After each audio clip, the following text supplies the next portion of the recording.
Okay, I would like to talk about this real quick. So it says here that this is the Sidimen ruins that just happened quite recently. So on July 28th, which is 2 days ago, there was an anomaly in the ruins, and the gameplay was closed at 10:44 a.m.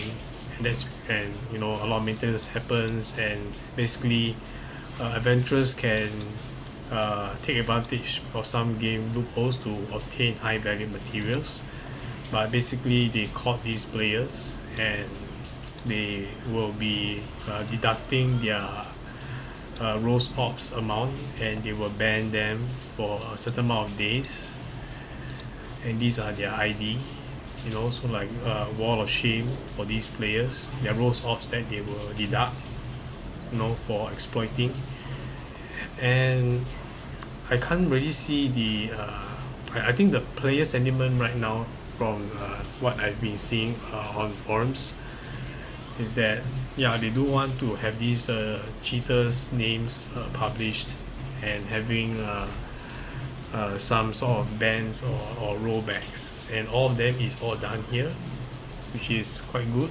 So I think is you know, in any game there will be drama, and especially in a non-PvP game, the drama will be related to exploits, you know, such as this. And I think they handled it quite nicely. And a lot of aside from the punishment of players, but you see like there are a lot of materials that they gotten over here that have been sold onto the auction house already. So they will still punish the players who did the exploit, but they won't punish the players who bought the materials, because, you know, like, it's not our fault. Like, we wouldn't know. And it's there's some mixed reactions, of course. Like, some people like it, some people don't like it. Obviously the people who don't like it probably are the ones who did not manage to buy it cheaply. So yeah, I mean, we can't ever please everyone in every game, but at least they are doing their best, you know, and I think that's what matters.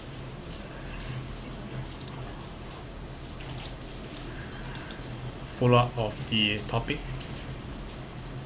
So when they explain about this feedback again, is that they check the logs and stuff like that, but I think the like, they are explaining how they handle the process. They close the game mode, they do data verification, and then they verify it, and then they announce people who have been like abusing it.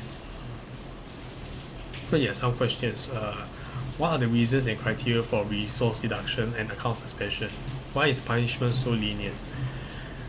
The cause of this problem is caused by a lax refresh mechanism in the game mode.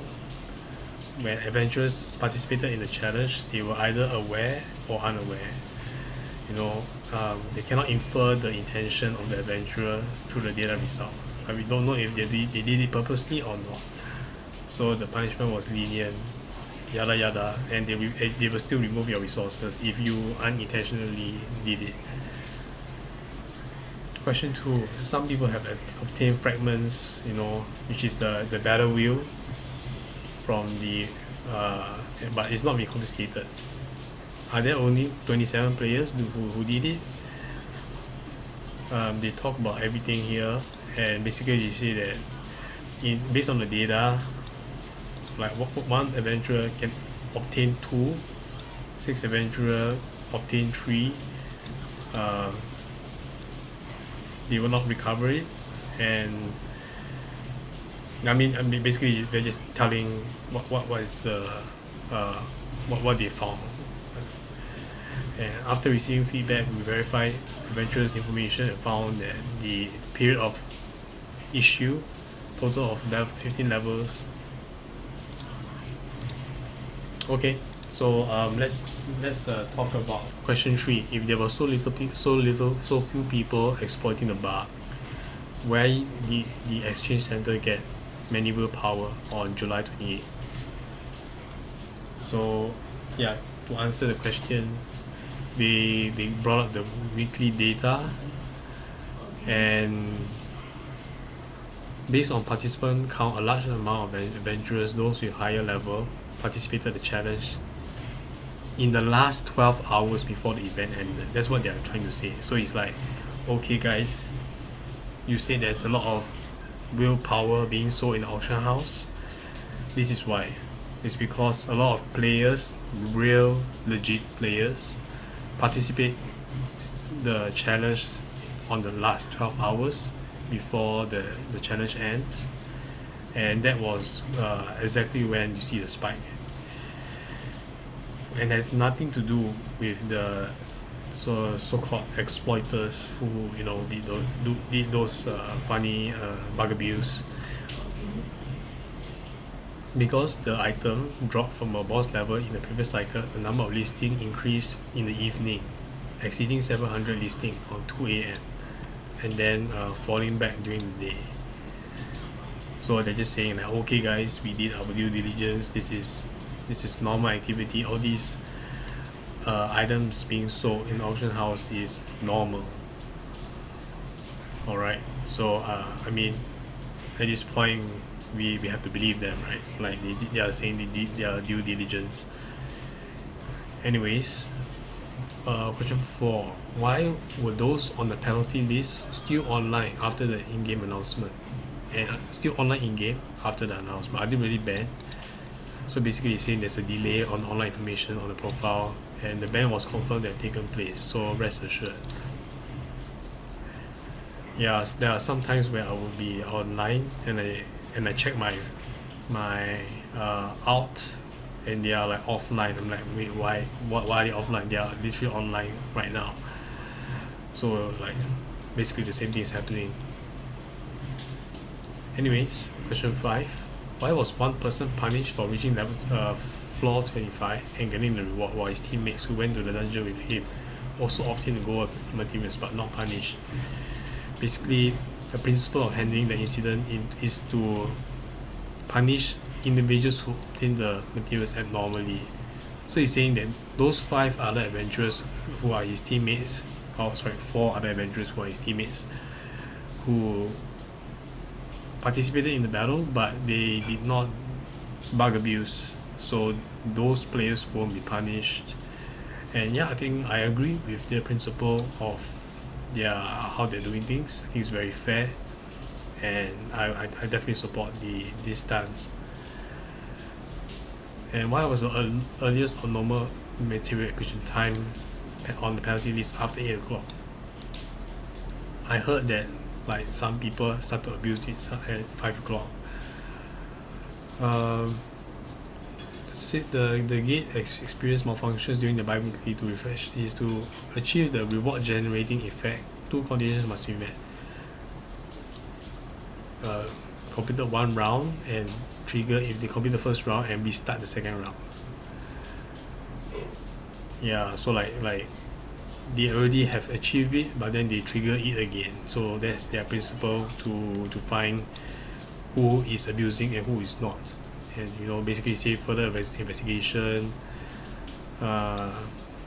will consistently confirm that it's only those normal readings came after 8 o'clock. So yeah.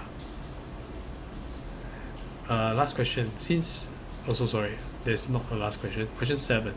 Since so many players have been reset by this anomaly, what will be done next? Since we have close access to this feature, they will fix the game mode, obviously, and after the fix, adventurers who have already claimed this will no longer receive rewards, and adventurers who did not participate during the time of the issue will be able to claim their rewards per normal. I think that is fair. And this bug question 8. This bug has existed for a long time, and many people have been farming for a long time. In addition to Sidimen ruins, other play methods such as weekly store and simple switch can also exploit this 5-point rule. main anomalies were discovered that the activities were displayed as not started. So Pacific Quest displaying anomaly, sign inactivity anomaly showing as ended. The refresh mechanism of the unstable space 50 shot and ongoing shot were different from those from the ruins. They do not have the same anomaly status as the ruins. While collecting feedback, we verified the information of some adventurers who were reported that they purchased skill books repeatedly in the store. And during that small scale server fluctuation, 3 adventurers experienced data rollback. Okay, I mean, at least they handled it right. I'm just gonna pick up on this real quick about the situation. So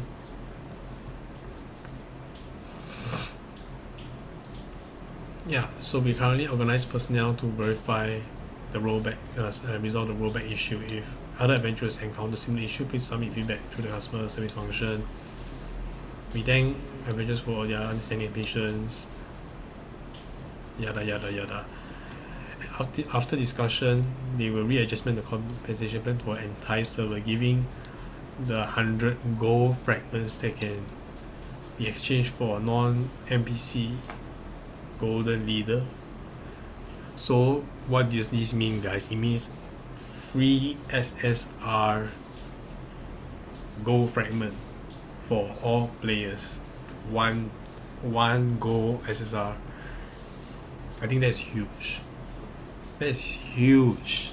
The developers, at least, they have acknowledged that this is quite a big problem for the whole server. A lot of people are unhappy, and like it will definitely impact the free-to-play players the most. Like now everyone can craft their own Mook leader, so definitely very good handling of the player bases frustrations. And yeah, I really hope to see more of them, more of this sort of sincerity that they are sharing when addressing sensitive topics in the future. Yeah.